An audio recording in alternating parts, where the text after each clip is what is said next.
অসতমা সদ্গমায়, তমোসমা জ্যোতির্গময়, মৃত্যুর্মা অমৃতগময়। হে পরমেশ্বর, তুমি আমাদের অসৎ থেকে সতের পথে নিয়ে চলো। তুমি আমাদের আঁধার থেকে আলোর পথে নিয়ে চলো। তুমি আমাদের মৃত্যু থেকে অমৃতের পথে নিয়ে চলো। আমাদের সকলের আধ্যাত্মিক ত্রয়ী ভগবান শ্রীরামকৃষ্ণ পরমহংসদেব, আমাদের সকলের মা জগৎ জননী মা শারদা এবং যুগাচার্য বিশ্ব সন্ন্যাসীর পদকমলে আমার আভূমি প্রণতি। এবং আজকের এই শুভ সন্ধ্যায় যে আধ্যাত্মিক অনলাইন প্ল্যাটফর্ম ত্রিশরণ কৃপা, তাতে ভার্চুয়ালি যারা উপস্থিত আছেন তাদের সবাইকে আমার অন্তরের শ্রদ্ধা এবং নমস্কার। আজ 28শে ডিসেম্বর, আর 3 দিন পরেই আমরা একটা নতুন বছর দেখব, 1 জানুয়ারি 2026। তাই শুরুতেই বিশ্বকবি রবীন্দ্রনাথ ঠাকুরের একটা কবিতার কথা মনে পড়ছে, যে ওই পুরাতন বর্ষ হয় গত, আজ এই ধূলিতলে আমার জীর্ণ শরীর করো নত। বন্ধু হও শত্রু হও যেখানে যে হও, ক্ষমা করো সবে আজিকার মতো। পুরাতন বর্ষ যত, পুরাতন অপরাধ যত। শুরুতেই বললাম, আর কয়দিন পরেই 1 জানুয়ারি 2026 নতুন বর্ষ। আর এই 1 জানুয়ারি মানেই যেন আমাদের চোখের সামনে ভেসে ওঠে সেই 1 জানুয়ারি 1886 সালের 1 জানুয়ারি, কল্পতরু দিনের কথা, যেদিনে আমাদের ভগবান নেমে এসেছিলেন, নেমে এসে সবাইকে বলেছিলেন, অভয় দিয়েছিলেন, তোমাদের সবার চৈতন্য হোক। তাই আজকের দিনটি ঠাকুরকে স্মরণ মনন চিন্তন করব সেই কল্পতরু দিনকে মাথায় রেখেই। আসলে আমরা জানি যে ভগবান শ্রীরামকৃষ্ণ হলেন সেই প্রজ্বলিত দীপশিখা, যার স্মরণ মনন চিন্তন আমাদের মনে করিয়ে দেয় সেই একটাই কথা, ওই ভেঙেছে দুয়ার, এসেছে জ্যোতির্ময়। তাই এই জ্যোতির্ময়ের আলোর ছটায় আমরা যদি আমাদের হৃদয়কে রাঙিয়ে নিতে পারি, প্রজ্বলিত করতে পারি, তাহলেই হয়তো আমরা ঠাকুর যেটা চেয়েছিলেন, যে মানব জীবনের মূল উদ্দেশ্য হচ্ছে ইষ্ট দর্শন, তার পথে হয়তো একটু একটু করে এগিয়ে যেতে পারবো। আসলে সত্য যুগে এসেছিলেন শ্রীরামচন্দ্র। তিনি এসেছিলেন রাবণ, সুর্পনখা এইসব রাক্ষসকুলকে বধ করবার জন্য।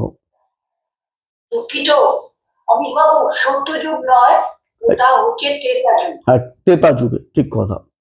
দ্বাপর যুগে এসেছিলেন ভগবান শ্রীকৃষ্ণ। তিনি কংস, জরাসন্ধ, সেই সঙ্গে কৌরবকুলকে বধ করবার জন্য। আর এরপরে এসেছিলেন আমাদের ভগবান শ্রীরামকৃষ্ণ, আমাদের মনে যে যাবতীয় সংশয়, সেই সংশয়কে দূর করবার জন্য। তাই স্বামী বিবেকানন্দ তার স্তোত্রে বলেছিলেন, সংশয় নাম রাক্ষস নাশ ও মহাস্ত্রম। অর্থাৎ আমাদের মনে যে সংশয়, যে অন্ধকার। নরেন্দ্রনাথ ঠাকুরকে জিজ্ঞাসা করেছিলেন যে ঈশ্বর কি, ভগবান কি আছেন? ঠাকুর বলেছিলেন, হ্যাঁ, ঈশ্বর নিশ্চয়ই আছেন। আমি তোকে যেভাবে দেখতে পাচ্ছি, তাকেও সেভাবে দেখতে পাচ্ছি, তুই কি দেখবি? তাই ঠাকুর সেই অসীম থেকে সীমার মাঝে আমাদের মধ্যে এসেছিলেন, এসে আমাদের মধ্যে নরলীলা করবার জন্য মিশে গেছিলেন।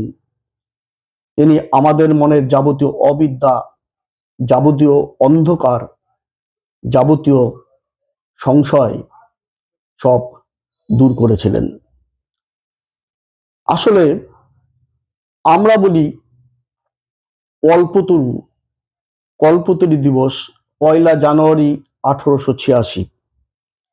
আসলে ঠাকুর তো কল্পতরু শুধুমাত্র একদিনের জন্য হননি, তিনি ছিলেন নিত্য কল্পতরু। তাই মহাপুরুষ মহারাজ স্বামী সীমানন্দ বলেছিলেন ঠাকুর হলেন নিত্য কল্পতরু। এবং এই বিষয়ে পুরাণে একটা সুন্দর কাহিনী আছে। একবার এক পথিক রাস্তা দিয়ে হেঁটে যাচ্ছিল, বনের পাশ দিয়ে সেই রাস্তাটা। হাঁটতে হাঁটতে সে খুব ক্লান্ত হয়ে পড়ল। তখন সে একটি গাছের তলায় বিশ্রাম করছিল, আর সেই গাছটি ছিল কল্পতরু। তা সেই পথিক বিশ্রাম করতে করতে সে ভাবল যে খুব খিদে পেয়েছে, তৃষ্ণা পেয়েছে, যদি একটু জল পেতাম, যদি একটু খাবার পেতাম। তা সেই গাছটা যেহেতু কল্পতরু ছিল, সঙ্গে সঙ্গে কোথা থেকে জল চলে আসলো, কোথা থেকে খাবার চলে আসলো। এবার পথিকটি ভাবছিল যে আমার হাত পা খুব ব্যথা করছে, সঙ্গে সঙ্গে কে কোথা থেকে এসে তার হাত পা টেপারও ব্যবস্থা করে দিল। এবার পথিকটি ভাবছিলেন এবার যদি একটু ঘুমাতে পারতাম তাহলে খুব ভালো হতো। আর ভাবতে না ভাবতেই কল্পতরু তার মনের যে ইচ্ছা পূরণ করলো, নিমেষের মধ্যেই সেই গুপি গাইন বাঘা বাইনের মতো কোথা দিয়ে সুন্দর তুলতুলে বিছানাও চলে আসলো, এবং সেই নরম বিছানায় সে শুয়েই পড়েছিল। শুতে শুতে তার মনে হলো আমি তো প্রায় বনের পাশেই আছি, যদি বন থেকে কোনো জন্তু জানোয়ার আসে, বাঘ ঠাক আসে, আমায় যদি খেয়ে নেয় তাহলে আমার কি হবে।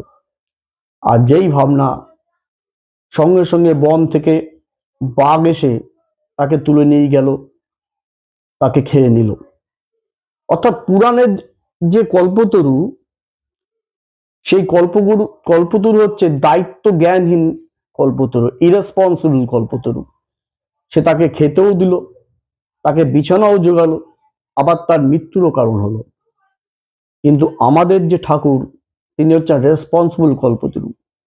তিনি অযাচিতভাবে আমাদের দেন, তিনি সবসময় আমাদের মধ্যে আছেন, আমাদের অভয় দিচ্ছেন, আমাদের আপদ বিপদে সবসময় তিনি আমাদের মধ্যে আছেন।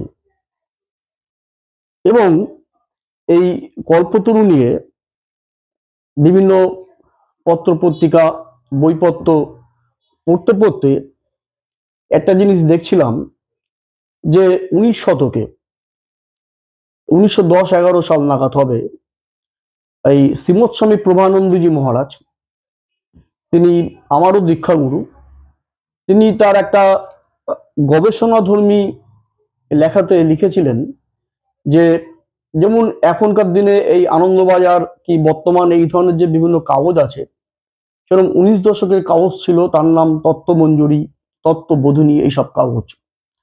তা তখনকার ওই তত্ত্বমঞ্জুরি পত্রিকায় 1910-11 সাল নাগাদ এই কল্পতরু সম্বন্ধে লেখা বেরিয়েছিল।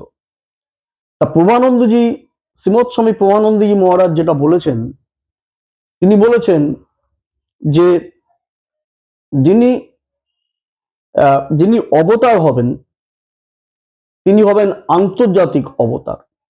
যিনি অবতার হবেন তিনি হবেন আন্তর্জাতিক অবতার, এবং সেই অবতারের অবতারত্ব কোনো স্থান কাল, দেশের আঙিনায়, দেশের বেড়াজালে বদ্ধ হয়ে থাকবে না। তিনি একজন আন্তর্জাতিক অবতার। এবং এই যে অবতার, অবতার যে আসেন নরলীলা করবার জন্য, তার পিছনে একটা নির্দিষ্ট উদ্দেশ্য থাকে। সে উদ্দেশ্য হচ্ছে জনকল্যাণ, জনহিতকর কার্য। সেই জন্যই সেই অবতার, তিনি যে একটা ইন্টারন্যাশনাল, তিনি যে একটা আন্তর্জাতিক অবতার, তার জন্যই যেন ঠাকুর শ্রীরামকৃষ্ণ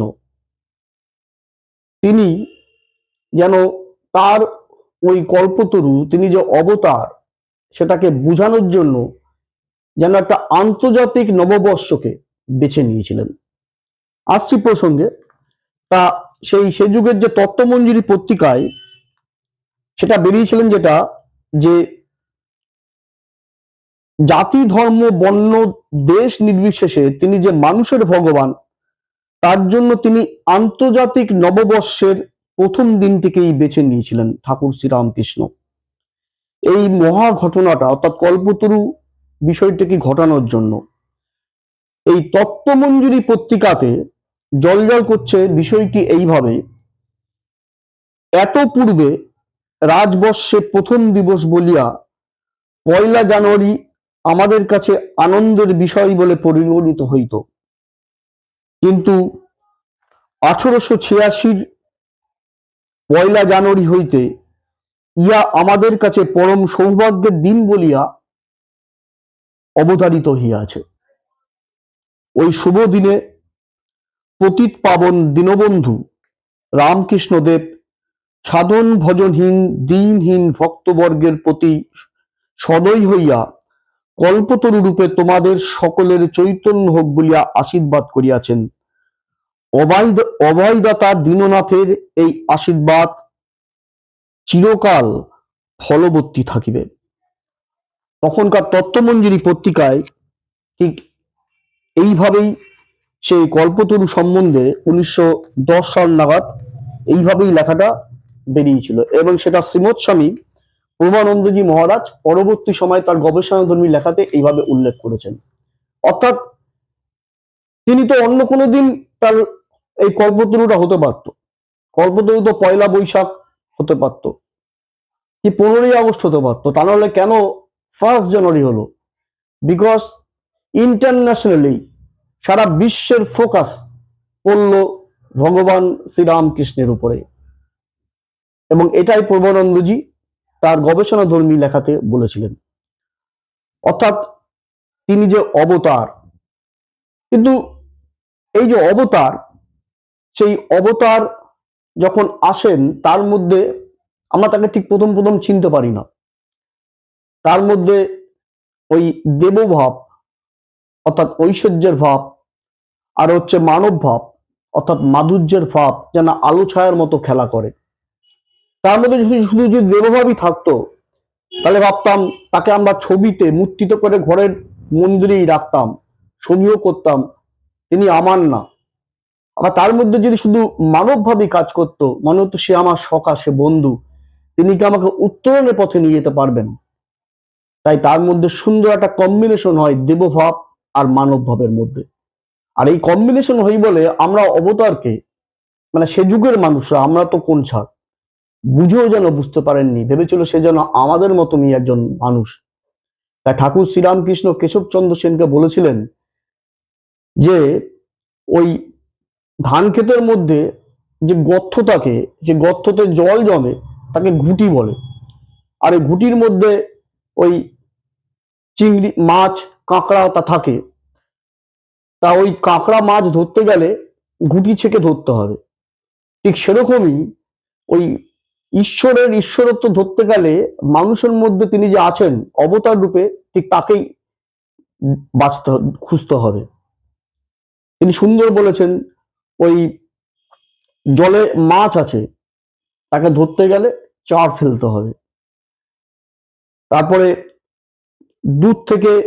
দুধের থেকে দই মন্থন করে মাখন তুলতে হবে।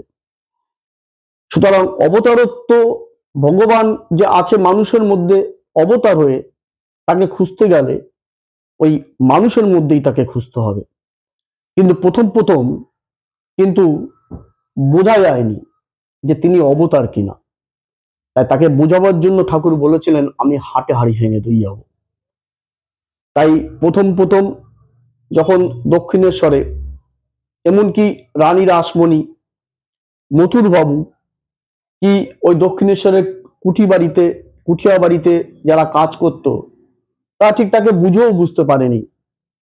ঠিক সেই সময় দক্ষিণেশ্বরের ওই কুঠি বাড়িতে একজন কর্মচারী কাজ করত। আর সেই সময় তার একটা ছেলে ছিল ছোট, তার বয়স 7-8 বছর হবে। তার নাম ওই শশধর সামন্ত। সেই শশধর সামন্ত পরবর্তী সময়ে তিনি ঠাকুরকে নিয়ে কিছু লিখেছিলেন এবং সেই লেখাটা পরবর্তী সময়ে উদ্বোধন পত্রিকায় শ্রীমৎ স্বামী পুণ্যাত্মানন্দজির সম্পাদনায় বেরিয়েছিল। তা তিনি লিখেছিলেন যে ঠাকুর সম্বন্ধে কেউ কেউ ভাবত তাকে ছোট ভরচাচ, কেউ কেউ ভাবত পাগলা বাবা, কেউ কেউ ভাবত ছোটখাটো একটা কিছু সাধক ঠাধক হবে বটে, তার বাইরে কিন্তু কেউ বোঝেনি। মথুরবাবুও বোঝেননি। তাই তার যখন ওরকম ভাব হতো ভেবেছিল বৈদ্য ডাক্তার ডাকতে গেছিলেন, একমাত্র বুঝেছিলেন ভৈরবী ব্রাহ্মণী। তিনিই বলেছিলেন যে নিত্যানন্দের খোলে চৈতন্যের আবির্ভাব। তাই অবতারকে তার অবতারত্ব প্রকাশ করতে হয়। তাই ঠাকুর বলেছিলেন আমি হাটে হাড়ি ভেঙে দিয়ে যাব। কিন্তু তিনি যে হাটে হাড়ি ভেঙে দিয়ে যাবেন, তিনি কে এটা যে বলে যাবেন সেটা ঠাকুরই বাজবেন, বেঁচেছিলেন। কবে হবে, কোথায় হবে, কেন হবে, তিনিই যেন ঠিক করে রেখেছিলেন। কারণ যখন তখন তো হাটে হাড়ি ভাঙলে চলবে না। যদি উলু বনে মুক্ত ছড়ালে, অপাত্রে ঘিতে দান করলে কি চলবে? চলবে না। এবং যখন তখন হাটে হাড়ি ভেঙে দিলে যে কি পরিণাম হতে পারে তার সুন্দর একটা কাহিনী আছে, বাস্তব ঘটনা আছে বৈষ্ণব শাস্ত্রে। কেন এই কল্পতরু ঘটনার সাথে শুধু বললেই হবে না, অনেক কিছু রিলেটেড আছে। এই বৈষ্ণব শাস্ত্রে তখন মহাপ্রভু শ্রী চৈতন্যের নামে আর নিত্যানন্দের অনুপ্রেরণায় এই বাংলার, মধ্য বাংলায়, দক্ষিণ বাংলায় সেই গঙ্গা নদীর দুই কূল বেয়ে সেই চাকদাহ, পানিহাটি, কামারহাটি, সেই কাতারে কাতারে মানুষ চলেছে। হরে রাম কৃষ্ণ কৃষ্ণ হরে রাম। বাংলার আকাশ বাতাস যেন আধ্যাত্মিক ভাব দ্বারায় ভরিয়ে গেছে। এই কাতারে কাতারে মানুষ কৃষ্ণ প্রেমে তখন মাতোয়ারা এই মধ্য বাংলায়, এই দক্ষিণ বাংলায়। আর ঠিক তখনই এই রানাঘাট শান্তিপুর অঞ্চলে একজন বৈষ্ণব সাধক ছিলেন, তার নাম অদ্বৈত আচার্য। তো অদ্বৈত আচার্য দেখছেন এই হাজারে হাজারে কাতারে কাতারে মানুষ কৃষ্ণ প্রেমে মাতর হয়ে নেমেছেন চৈতন্যের নামে। তো তিনি বলছেন এই যে এত মানুষ নেমেছে, তারা কি সত্যি সত্যি হৃদয়ের টানে নেমেছে নাকি আবেগের বশে? যদি হৃদয়ের টানে নামে তাহলে তো খুবই ভালো, আর যদি আবেগের বশে নামে তাহলে কিন্তু প্রশ্ন আছে। তা তিনি এটার উত্তর খুঁজে পাননি। তাই তিনি মহাপ্রভু শ্রী চৈতন্য দেব তখন ছিলেন সেই পুরী ধামে, নীলাচলে পুরী ধামে। তা মহাপ্রভু শ্রী চৈতন্য দেবকে তিনি একটি চিঠি লিখলেন। এই চিঠিটি বৈষ্ণব শাস্ত্রের একটি অন্যতম দলিল। তিনি সুন্দর 4টি লাইনের একটি কবিতা লিখলেন যে বাউলকে কহিও লোকে হইল বাউল, বাউলকে কহিও লোকে হইল আউল, বাউলকে কহিও হাটে না বিকাউ চাউল, বাউলকে কহিও একথা কহিয়াছে বাউল। অর্থাৎ বাউলকে কহিও লোকে হইল বাউল, অর্থাৎ নিত্যানন্দকে বলো একথা বলেছে বাউল। নিত্যানন্দকে বলো অনেক লোক কৃষ্ণপ্রেমে বাউল হয়েছে। সত্যি বাউলকে বইল আউল, অর্থাৎ বাউলকে বলো, নিত্যানন্দকে বলো অনেক লোক আউল মানে এলোমেলো হয়ে গেছে, বুঝতে পারছে না, স্ক্যাটার্ড হয়ে গেছে। আবার বলছে বাউলকে বলো হাটে না বিকাউ চাউল, অর্থাৎ চাউল, সে দামি চাউল যদি হাটে বিকিয়ে দিই তাহলে কি সে তার মর্ম বুঝতে পারবে? পারবে না। তাই বলছে বাউলকে বই কহিও একথা কইয়াছে বাউল। তাই বাউল নিত্যানন্দকে বলো একথা বলেছে আরেক বাউল অদ্বৈত আচার্য। সত্যি তাই পরবর্তী সময় দেখা গেল যে বৈষ্ণব আন্দোলনের কিছুটা হলেও গতি কমে গেছিল, স্লথ হয়ে গেছিল। তাই যত্র তত্ত্ব যদি হাটে হাড়ি ভেঙে দেওয়া হয় অপত্যে ঘৃতদান করা হয়, উলু বনে যদি মুক্ত ছড়ানো হয়, তাহলে কাজের কাজ কিছুই হবে না, তার পতন হবেই হবে। তাই ঠাকুর তার অবতারত্ব প্রকাশের জন্য নির্দিষ্ট সময় তিনি বেছে রেখেছিলেন। তিনি মাঝে সাঝে তার অন্তরঙ্গদের বলতেন, মাস্টারমশাইকে বলতেন, আমার কয় আনা হয়েছে বলে তোমাদের মনে হয়, মানে আমাকে কি তোমরা বুঝতে পারছো? ঠিক এরকমই ব্যাপার। এইভাবে তাই ঠাকুর সেই তার হাটে হাড়ি ভেঙে দেবার জন্য বাঁচলেন সেই 1 জানুয়ারি 1886, অর্থাৎ সেই কাশীপুরে। আমরা জানি ঠাকুর শ্রীরামকৃষ্ণের গলায় যে ক্যান্সার হয়েছিল, সেই ক্যান্সারকে কেন্দ্র করে দক্ষিণেশ্বর থেকে তিনি চলে আসলেন কিছুটা সময়, কিছুদিনের জন্য বলরাম বসুর বাড়ি, তারপরে শ্যামপুকুরে কিছুটা সময় ছিলেন, এবং এই সেখান থেকে এই শ্যামপুকুর থেকেই চলে আসলেন ঠাকুর সেই কাশীপুরে। কাশীপুরে তিনি ঠিক 11 ডিসেম্বর 1885 সালের দুপুর 2:30টার সময় ঠাকুর এসেছিলেন সেই কাশীপুরে, এবং তিনি স্থূল শরীরে ছিলেন এখানে 16 আগস্ট 1886 পর্যন্ত, তার রামকৃষ্ণ লোকে চলে যাবার আগে পর্যন্ত। এই 8 মাসের থেকে কিছুটা বেশি সময়ে এই কাশীপুরেই ঠাকুরের অন্তলীলা হয়েছিল। এবং এই যে কাশীপুরের রানী কাত্যায়নীর যে জামাই গোপাল ঘোষের যে বাগান বাড়ি, উদ্যান বাটি, এখানেই সেই রামকৃষ্ণ সংঘ, রামকৃষ্ণ আন্দোলন তা যেন দানা বেঁধেছিল, এবং এটা যেন একটা পূর্ব পরিকল্পিতই ছিল, এটাই আমাদের ধারণা। এবং এই কাশীপুরের অন্ত পর্বে রামকৃষ্ণ আন্দোলন আস্তে আস্তে যেন গড়ে উঠছিল। ঠাকুর তার ইতিমধ্যেই নরেন্দ্রনাথকে তার প্রধান সেনাপতি করে তার নেতৃত্বে আগামী দিনের একটা দল তৈরি করছে, যারা মানুষকে দেখাবে আগামী দিনের পথ। তাই আস্তে আস্তে করে কাশীপুরে অন্তলীলা যেন চলছে। শুধু তো আর হঠাৎ করে এই কল্পতরু হলো না, আগে এবং পরে অনেক ঘটনা ঘটেছে, সবকিছুই যেন এর সাথে সম্পর্কিত। সেই জানুয়ারি মাসে যখন মকর সংক্রান্তি চলছে, বুড়ো গোপাল দাদা এই গঙ্গাসাগরে যে সকল সাধুরা যাচ্ছে, তারা যে বাবুঘাটে আসতো, এখনো আসেন, বুড়ো গোপাল দাদা ঠাকুরকে বললেন, আমি ওই সাধুদের গৈরিক গেরুয়া কাপড় আর রুদ্রাক্ষের মালা দিতে চাই। ঠাকুর বললেন যে আমার এখানে যে ছেলেরা আছে তার থেকে বড় সাধু তো আর কেউ নেই। তাই বুড়ো গোপাল দাদা পরবর্তী সময়ে আটপুরে যিনি হয়েছিলেন ধনী উৎসবে, স্বামী অদ্বৈতানন্দজি, সেই বুড়ো গোপাল দাদা 16 জন সেই রাখাল নরেন শরৎ শশী 16 জনকে দিলেন সেই 16টা গেরুয়া কাপড় আর রুদ্রাক্ষের মালা। আস্তে আস্তে অন্তলীলা চলছে। ঠাকুর নরেনকে বলছেন, তুই কি চাস?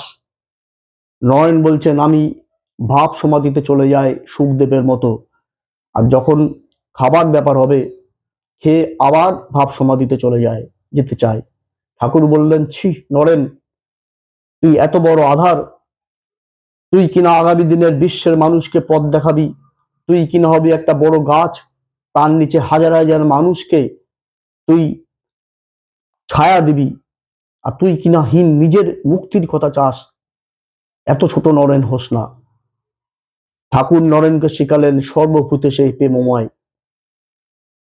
তার স্বপ্ন।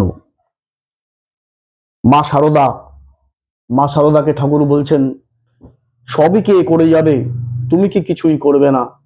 মা বললেন, আমি একজন মহিলা, আমি কি করতে পারি?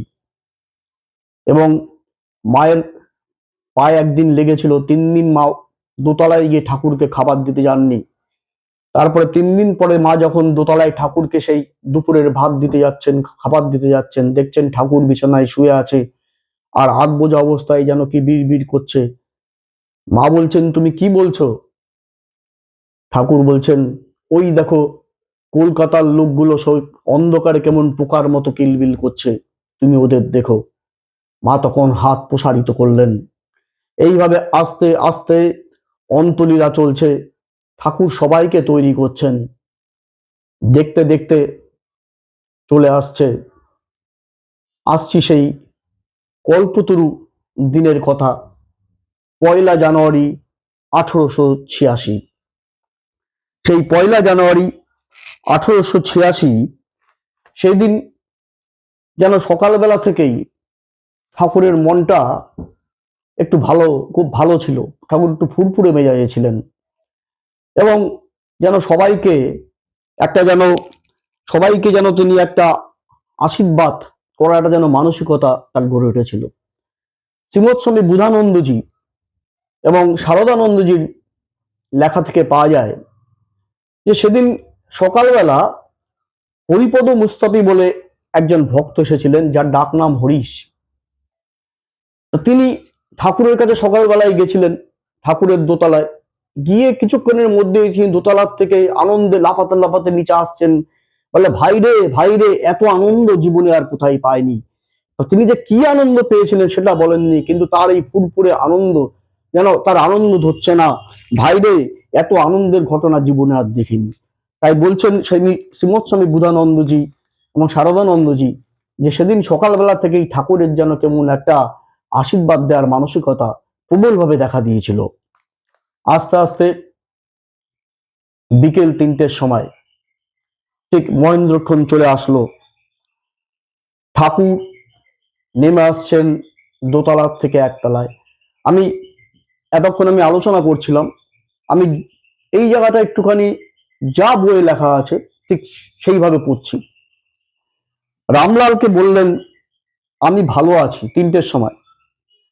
কেউ আশা করেননি যে ঠাকুর নামবেন এবং সবাই প্রতিজ্ঞা করেছিলেন যতদিন না ঠাকুর সুস্থ হবেন কেউ ঠাকুরের পা স্পর্শ করে প্রণাম করবেন না। যদিও ঠাকুর অসুস্থ ছিলেন, স্বামীজি বলেছিলেন, নরেন্দ্রনাথ বলেছিলেন কেউ ঠাকুরকে পা ছুঁয়ে স্পর্শ করবে না, তাই সবাই সেটাই মেনে চলছিল।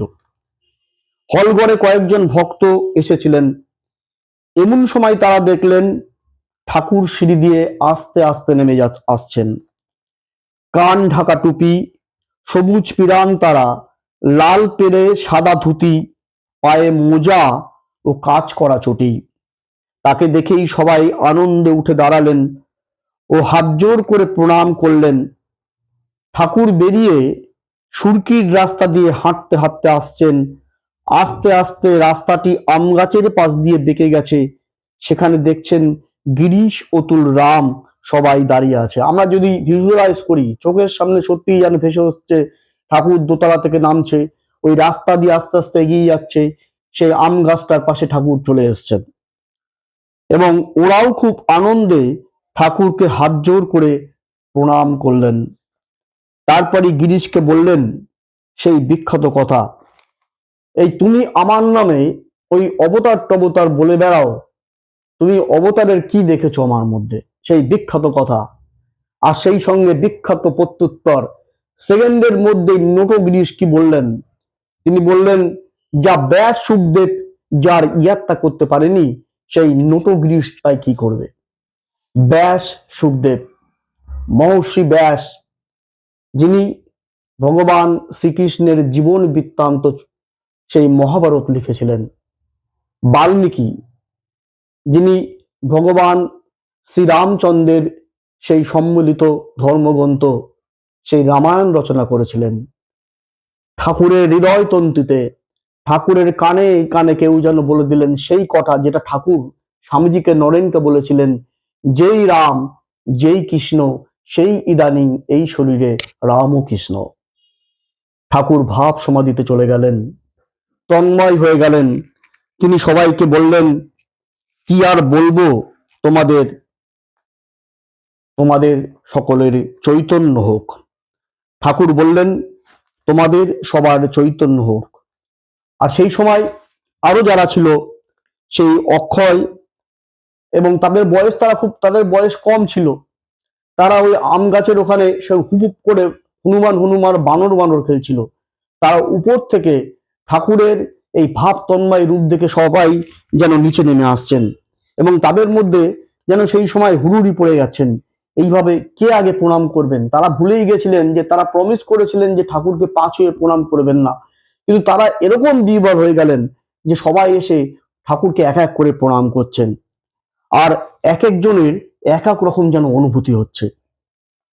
শারদানন্দজি বলছেন, কেউ ধ্যান করছে, কেউ আনন্দে কাঁদছে, উচ্চস্বরে হাসছে আর নৃত্য করছে।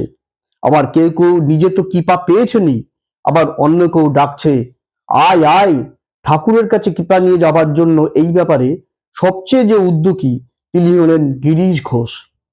তিনি কৃপা পেয়ে সবাইকে ছুটে ছুটে নিয়ে আসছেন এবং ঠাকুরকে বলছে তাড়াতাড়ি ঠাকুরকে স্পর্শ করো।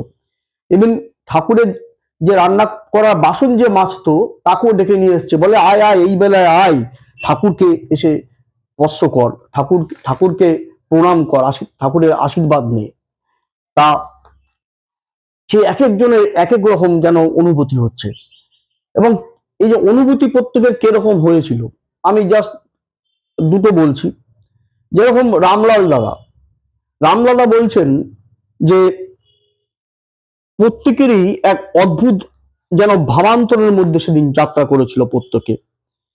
এবং রামলাল দাদা অর্থাৎ রামলাল চট্টোপাধ্যায় ঠাকুরের ভাইপো, তিনি বলছেন ওই দিনের আগে পর্যন্ত তিনি যখন ধ্যান করতে বসতেন তখন তার অন্তরে ইষ্টমূর্তিকে প্রত্যক্ষ অর্থাৎ প্রতিষ্ঠা করতে এতদিন খুব কষ্ট হতো, কিন্তু ওই দিনের পর থেকে ঠাকুরের দিব্য স্পর্শ লাভ করার পর থেকেই এই অসুবিধা তার দূরীভূত হয়। তার অসুবিধা সব এবার ঠাকুরকে তার হৃদয়ে বা ইষ্টমূর্তিকে তার হৃদয়ে স্থাপন করতে আর কোনো এই দিনের পর কোনো অসুবিধাই হচ্ছিল না। আর একজন ভক্ত, তার নাম বৈকুণ্ঠনাথ সান্যাল, তিনি কি বলেছেন? তিনি ঠাকুরের কাছে গিয়ে সেদিন আশীর্বাদ ও কৃপা ভিক্ষা করেছিলেন। ঠাকুর তার প্রার্থনা পূরণ করলেন তার বক্ষস্থল স্পর্শ করে। বৈকুণ্ঠনাথ লিখছেন, উহার প্রভাবে আমার অন্তরে অপূর্ব ভাবান্তর উপস্থিত হইল। আকাশ বাড়ি গাছপালা মানুষ ইত্যাদি যেদিকে যাহা কিছু দেখিতে লাগিলাম, তাহারই ভিতরে ঠাকুরের প্রসন্ন হাস্যদীপ্ত মূর্তিটি দেখিতে পাইলাম। প্রবল আনন্দে এককালে উল্লসিত হয়ে উঠলাম এবং ওই সময় তোমাদের ছাদে দেখিতে পাইয়া কে কোথায় আছিস, এই বেলায় চলে আয় বলিয়া চিৎকার করিয়া ডাকিতে লাগিলাম। কয়দিন পর্যন্ত আমার ঐরূপ ভাব ও দর্শন জাগ্রত কালে সর্বক্ষণ উপস্থিত রইল।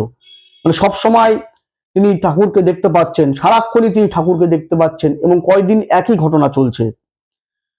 সকল পদার্থের ভিতর ঠাকুরের পূর্ণ দর্শন লাভ করে স্তম্ভিত ও মুগ্ধ হয়ে গেলাম। অফিস বা অন্য যে কর্মেই যাইতে লাগলাম ঐরূপ হইতে লাগিল। উহাতে উপস্থিত কর্মে মনোনিবেশ না করতে পারায় ক্ষতি হতে লাগলো। মানে তিনি কাজ করতে যাচ্ছেন তখনও দেখছেন সবসময় চোখের সামনে যেন ঠাকুর ভেসে উঠছেন, তাই তখন তার মনে হয়েছিল ওই সময় যে আমার যেন কাজ করতে অসুবিধা হচ্ছে এবং কর্মের ক্ষতি হচ্ছে দেখিয়া উক্ত দর্শনকে কিছুকালের জন্য বন্ধ করিবার চেষ্টা করলেও ঐরূপ করতে পারলাম না। কখনো কখনো মনে হতে লাগলো পাগল হয়ে গেলাম নাকি। তার এমন সবসময় ইষ্ট দর্শন হচ্ছিল, মনে হচ্ছে যেন সে পাগল হয়ে গেছে। তখন ঠাকুরের নিকট আবার সবাই প্রার্থনা করিলাম, প্রভু আমি এই ভাব ধারণে সক্ষম হইতেছি না, যাহাতে এর উপশম হয় তাহা করিয়া দাও। তখন আবার প্রভু ঠাকুরকে বলছে, ঠাকুর আমি নিতে পারছি না, তুমি এর ব্যবস্থা করে দাও। এখন ভাবি, এবার সে বলছে, এখন ভাবি কেন ওইরূপ প্রার্থনা করিয়াছিলাম, কেন তাহার উপর বিশ্বাস স্থির রাখিয়া এইভাবে চরম পরিণতি দেখিবার জন্য ধৈর্য ধারণ করিয়া থাকি নাই। না হয় উন্মাদ হইতাম অথবা দেহের পতন হইত। কিন্তু ঐরূপ প্রার্থনা করিবার পরেই উক্ত দর্শন ও ভাবে সহসা এক দিবস বিরাম হইয়া গেল। যেহেতু ঠাকুরের কাছে বা প্রার্থনা হয়েছিল, ঠাকুরকে তিনি সবসময় দেখছিলেন, এবার একদিন হঠাৎ করে সেটা বন্ধ হয়ে গেল। আমার দৃঢ় ধারণা, এবার তিনি বলছেন বৈকুণ্ঠনাথ, আমার দৃঢ় ধারণা যাহা হইতে ওই ভাব প্রাপ্ত হইয়াছিলাম তাহার ধারা উহা শ্রান্ত হইল। মানে যেখান থেকেই সেটা এসছিল সেখানেই সেটা মিলিয়ে গেল, অর্থাৎ ঠাকুরই সেটা দিয়েছিল, ঠাকুরই থেকে নিয়ে নিলেন।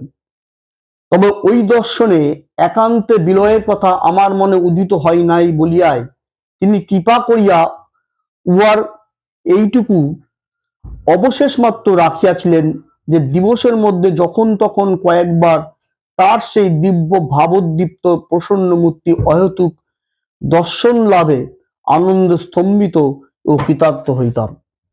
তিনি সবসময় ঠাকুরকে দেখছিলেন, কাজ করতে পারছিলেন, ভাবছেন পাগল হয়ে গেছে, উন্মাদ হয়ে গেছেন। তাই ঠাকুরই এই সবসময় যে তাকে দেখছেন সেটাকে একটু বন্ধ করে দিয়ে কিন্তু দিনের মধ্যে তিনি মাঝে সাঝেই যেন দেখতে পাচ্ছিলেন। মানে এরকমই সব এক একজনের ভাবান্তর হয়েছিল।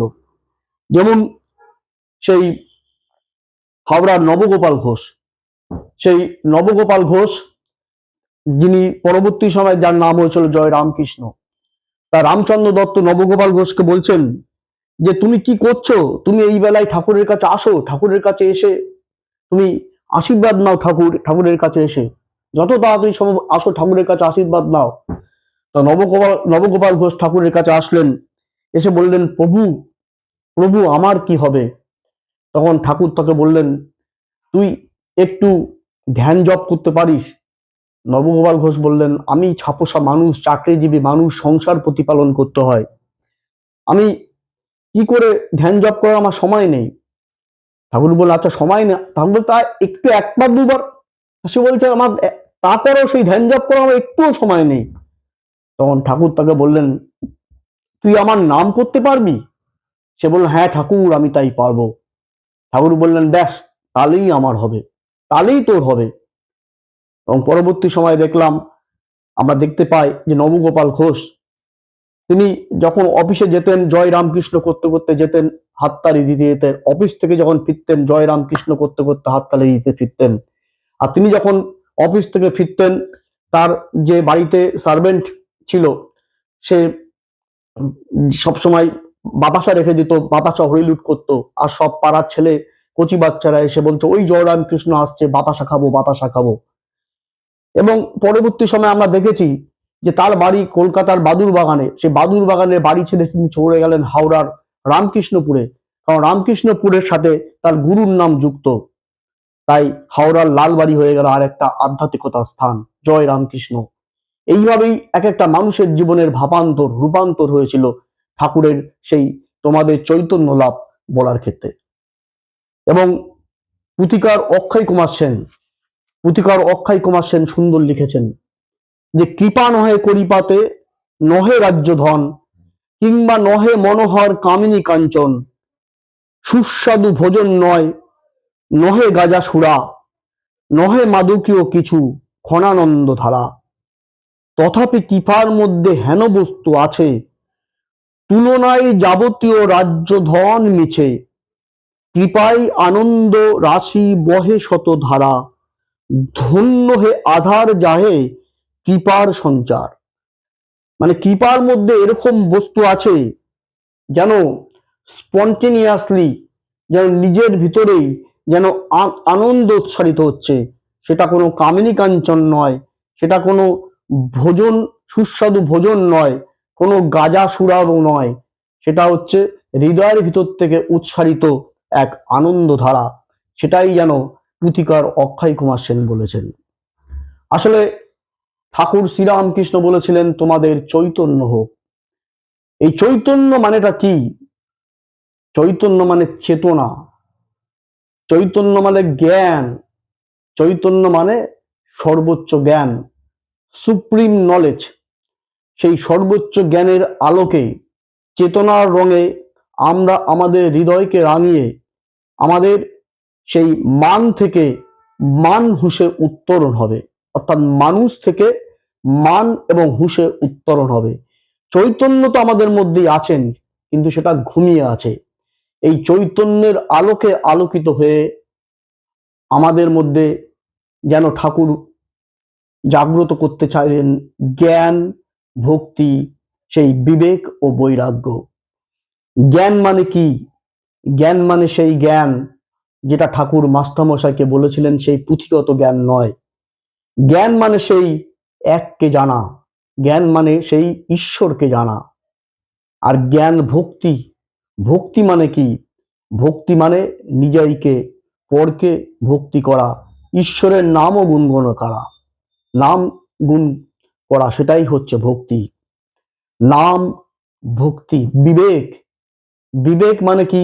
বিবেক মানে সদাসৎ বিচার, অর্থাৎ কোনটা নিত্য কোনটা অনিত্য, যেটা মাস্টারমশাইকে ঠাকুর দ্বিতীয় দর্শন তৃতীয় দর্শনী বলেছিলেন যে সদাসৎ বিচার করা।